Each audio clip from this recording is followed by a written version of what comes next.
Oh, you're talking about Harley Race. Yeah, right? I've never really heard you talk much about Harley Race. I was in the shower at WCW, and he come in with that deep voice. Great story. And he wait a minute. Glad I asked. Wait a minute. And he had his zap gun.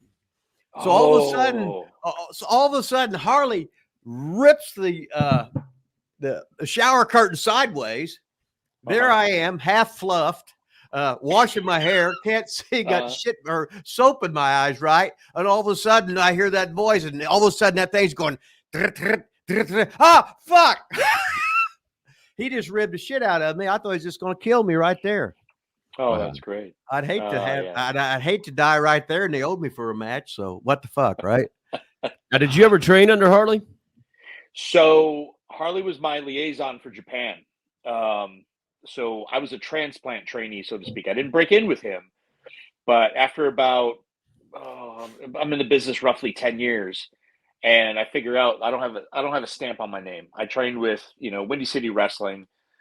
A bunch of great people trained me, but they were all job guys. They're enhancement guys. Was that with Slamming Sammy DeCero? There you go, buddy. There it is. All the top stars, we know all that shit. Hell yeah. Yeah. So I had no name on me, and the funny part is when I decided to run a school, and it was all for the benefit of myself and the guy that I ran the school with, a high school buddy, that he was wrestling still in Chicago, and I happened to live in Kansas City at the time, just my shoot job movie there. Long and short, when I moved back to start a school, Dave Marquez starts up with Harley. They start running. Harley's back in the business and like an independent business. So I made it just happened through connections. I worked in front of Harley. He liked my work. Boom. I made a trip down to work for him. I would drive from Chicago.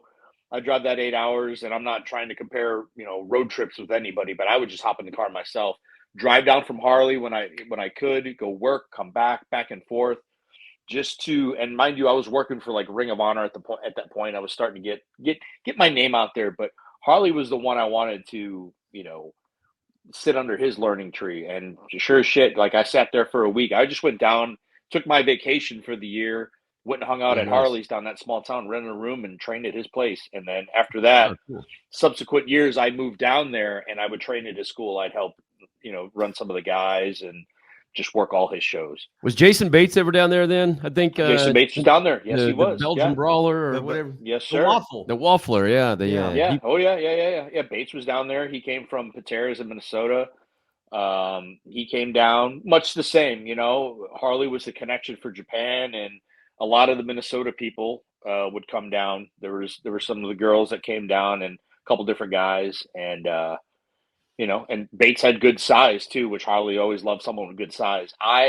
Except for being completely jacked, because I'm a small guy, I was never tall, but he just loved my work. So I was always an asset to his cards. And once he got me, my main goal was going to Japan. So, so I wasn't big enough. I never thought the Fed would happen for me. And that's not the style. I was a cruiserweight. So I was looking that direction. So yeah, that's what started myself and Harley. But yeah, I helped out at a school for a long, long time. Watch. I said, watch this next video that's coming up on your screen. Remember now, watch it. That I can't get the shit closed.